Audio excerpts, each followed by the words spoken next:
I tried making pasta with a cream sauce. It's homemade, so please enjoy it while it's still warm." The dish she served had a horrible odor. It didn't smell good at all, so I hesitated to take a bite. "Aren't you going to eat it? Don't you like my cooking? Are you just trying to hassle me?" I was baffled by Holly, who seemed intent on making me the bad guy. When Holly left her seat, I stealthily switched my plate with that of my son, Aiden. I hoped that my concerns would be unfounded. As I handed my plate over, while praying, Aiden took a big bite without hesitation. However, Aiden foamed at the mouth and collapsed backwards as soon as he ate it. "Aiden, why did he collapse? What happened?" I realized that Holly had intentionally tampered with my plate before she could fake confusion. Seeing Holly's reaction, I decided to get back at her. "My name is Susan. I turned 62 this year. When Aiden got married, it was just me and my husband left in a quiet house. I missed the noise. One day, as we were chatting about his married life, Aiden suddenly looked troubled and brought up a topic. The truth is, my wife's cooking isn't very good." "What are you talking about? Just be grateful you're being cooked for." "I really am, but I just can't eat it." At first, I scolded Aiden for complaining about someone's homemade food, but Aiden had always been a child who ate everything without being picky. Even as an adult, he enjoyed eating, so it was strange for him to say that. "Well, then, come and have dinner with us sometime." "Really? Thank you, Mom." Seeing his face brighten, I thought spending time together occasionally wouldn't be a bad idea. I made a casual offer, hoping to get along well with Aiden's wife, Holly. However, Holly's actions turned out to be far beyond my imagination and utterly outrageous.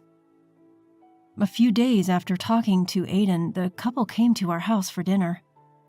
My husband and I enjoyed a lively time with our guests at the dinner table without any particular incidents. "I hope it suits your taste, Holly." "It's delicious." "I'm glad. Thank you." Aiden always told me how delicious his mom's cooking is. I'm jealous of having such a skilled cook as a mother. I couldn't help but blush at Holly's words. Continuing, Holly said, "I also made a dish for you as a gift." She then placed a large container in the middle of the dining table. "Holly, what on earth did you make for us?" "It's a French dish called quiche. Don't you know it?" Saying it confidently, Holly opened the container and showed us the contents.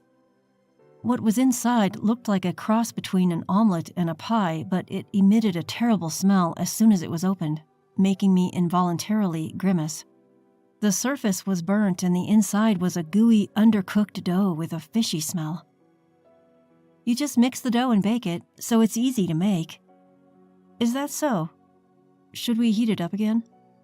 "It's delicious even when it's cold, so it's fine." I had no choice but to try the dish, so I timidly picked up my chopsticks.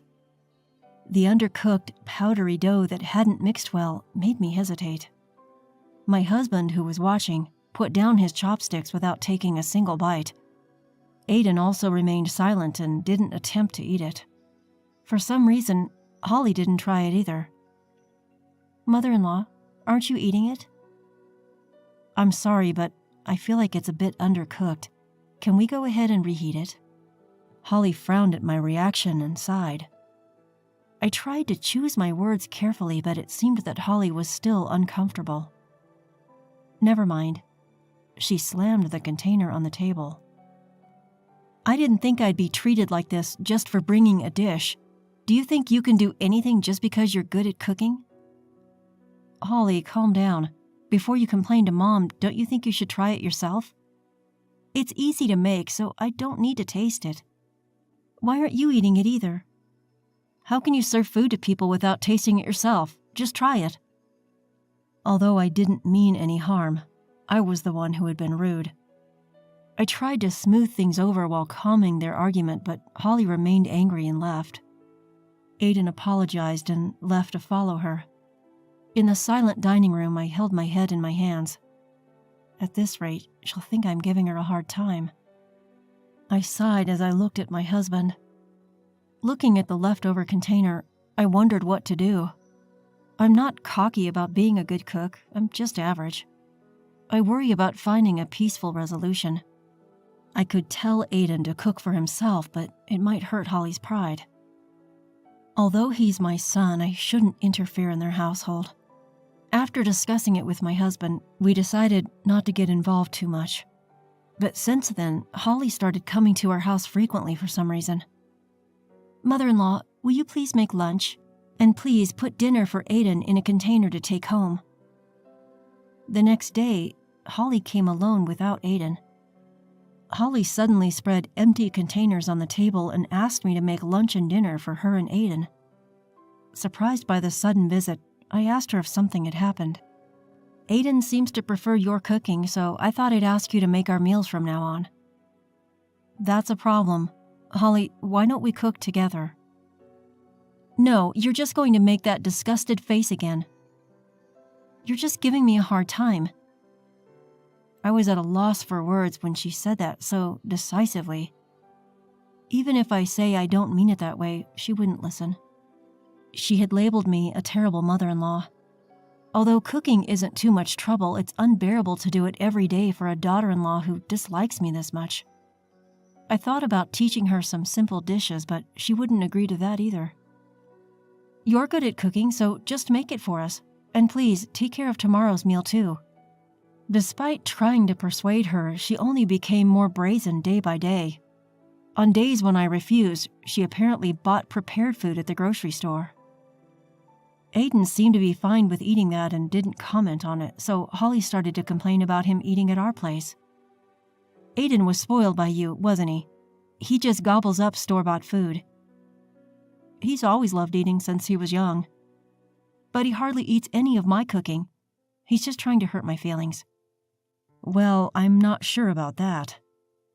Holly started coming to our house almost every day at lunchtime, relying on us for her own meals and Aiden's dinner. Eventually, she demanded that I make Aiden's lunch and deliver it in the morning, which left me extremely troubled. I talked to Aiden, asking him to do something about Holly coming to our house too much, but instead, he started giving me money for their meals to avoid her cooking. "If you're going to pay that much money, why not have Holly learn to cook?" I told her, but Holly says it hurts her feelings and won't listen. In the end, another conflict arose between the two when Holly found out Aiden was giving me money for food expenses. "Why are you paying your mother? Is this supposed to be an allowance? I didn't hear anything about this." "It's because you're making my mom cook for us. What's wrong with paying for our food?" "It's because you don't eat my cooking. It can't be helped." After that, we tried several times to discuss the situation with Holly, but no matter how much we tried to persuade her, she would not be convinced. She wouldn't listen, insisting that not eating her cooking was harassment and that we were trying to put her down together. Eventually, I decided not to cook for the two anymore, which seemed to settle the issue, though Holly still didn't agree. I didn't want to get involved anymore, so I had no choice but to ask them to discuss and resolve the issue themselves. About 2 or 3 weeks after the discussion, Holly came to our house again on a calm afternoon. I tensed up and greeted her at the entrance, but that day Aiden was with her. "I want you to teach me how to cook." She finally agreed to listen to reason. "Please, just this once." "Well, if that's the case, I'll help her."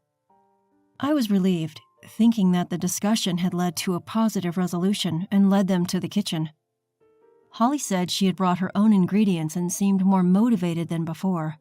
However, for some reason, she kicked me out of the kitchen when I tried to help. Not only me, but Aiden was also kicked out of the room for some reason. We exchanged worried glances, but Holly said, "I can't concentrate if I'm not alone," and refused to listen. As we anxiously waited, we were called back into the living room after just a few minutes. Holly served us pasta that she had made in the kitchen.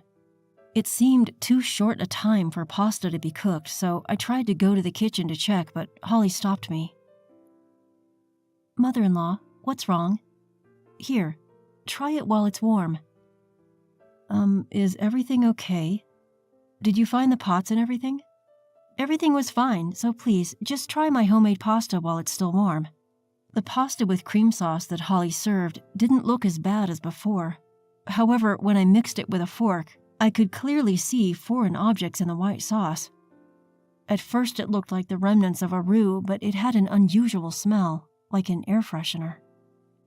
Aiden, who hesitantly tried it next to me, exclaimed with a surprised face, "It's delicious," and seemed moved. "Wow, it's good. Holly, you've learned to make this kind of food." "I always cook properly. Look, even my mother-in-law. There's no way she wouldn't eat it." "Mom, it's fine. It's just a normal pasta." Although Holly would usually be furious and yell at Aiden's rude comment, she didn't seem to care and just urged me to eat quickly. However, the more I mixed it, the stronger the strange smell got, making me hesitate. "Why won't you eat it?" "So my mother-in-law just wanted to mess with me, right?" "That's not true, it's just that..." At that moment, a ringtone sounded from Holly's bag. It seemed she received a phone call and Holly hurriedly left the table and went outside the room. I took the opportunity to ask Aiden to secretly exchange the pasta. Aiden happily started eating it as a second serving, but the next moment, he flipped backward and collapsed, foaming at the mouth. I couldn't help but scream. "What happened? Why did Aiden collapse?" Hearing my scream, Holly returned and rushed to Aiden's side. While I called for an ambulance, Holly looked very confused and asked, "What happened to Aiden?" Aiden was taken to the hospital and had his stomach pumped. My husband and I, who had heard the news and joined me, finally sighed with relief as we saw Aiden lying on the hospital bed. However, Holly asked Aiden why before we could express our concern, just as she had when he collapsed. "Hey, why did Aiden collapse? How come?" "Holly, please calm down." "It should have been you. Did you force Aiden to eat it?" "What on earth are you talking about? Holly, what did you do?" My husband and I tried to get answers from Holly, who kept accusing me and said the most outrageous thing. "You insulted my cooking, so I thought I'd get back at you." "Get back at me?" "It's also my mother-in-law's fault that Aiden won't eat my cooking. Aiden has always been on her side." Neither Aiden nor I had any intention of doing that, but I guess we did hurt your feelings. "Yes, you did. That's why I thought everything would be peaceful if my mother-in-law wasn't around." It seemed that Holly had indeed put something foreign in the pasta she served me. The white residue turned out to be detergent, and luckily, no serious harm was done. However, if things had gone wrong, Aiden might have ended up in more serious a condition. Aiden should have noticed the strong smell, but I couldn't help but intervene when the situation went beyond the dimension of being good or bad at cooking. If you're saying it would be better if I wasn't around, then all you needed to do was try harder at cooking. But if you were still alive, Aiden would always be on your side, wouldn't he? Seeing Holly's unapologetic and unreflective attitude, I dropped my shoulders in disappointment. My husband also quietly shook his head at her childish rebuttal, which showed she didn't even understand the gravity of what she had done. "That's enough, Holly. I'd like to have a talk with your parents as well." "What? Why? My parents have nothing to do with this." "Because talking to you won't get us anywhere." After Aiden's safe recovery and discharge from the hospital, we decided to have a discussion involving Holly's parents. Although Holly was very reluctant until the last minute, I called her parents first to explain the situation and arranged a meeting. "I deeply apologize for the tremendous trouble our daughter has caused you." "Oh no, it's something my mother needs to apologize for." "That's right, it's my mother-in-law who should be apologizing." Every time Holly spoke up, her mother, Kate, sternly glared at her and made her bow her head. Kate's strict attitude throughout the discussion made me wonder about Holly's behavior. "We'll make her pay for the medical expenses. If there's anything else she can do to make amends, please let us know." "Stop it, I'm not paying any money." "Holly, can you tell me why you did such a thing?" Like I said at the hospital, it's because Aiden only ever takes your side. Holly still insisted that I was provoking Aiden to mock her cooking. She continued to blame me even for the circumstances that led me to taking over cooking duties. Unable to bear her attitude any longer, I showed a certain photograph to Kate. "What is this?" "This is a dish Holly brought to our house. She says it's called quiche." "You served such a terrible thing to someone else?" Kate, trembling, stared at Holly and began to scold her harshly as she tried to make excuses.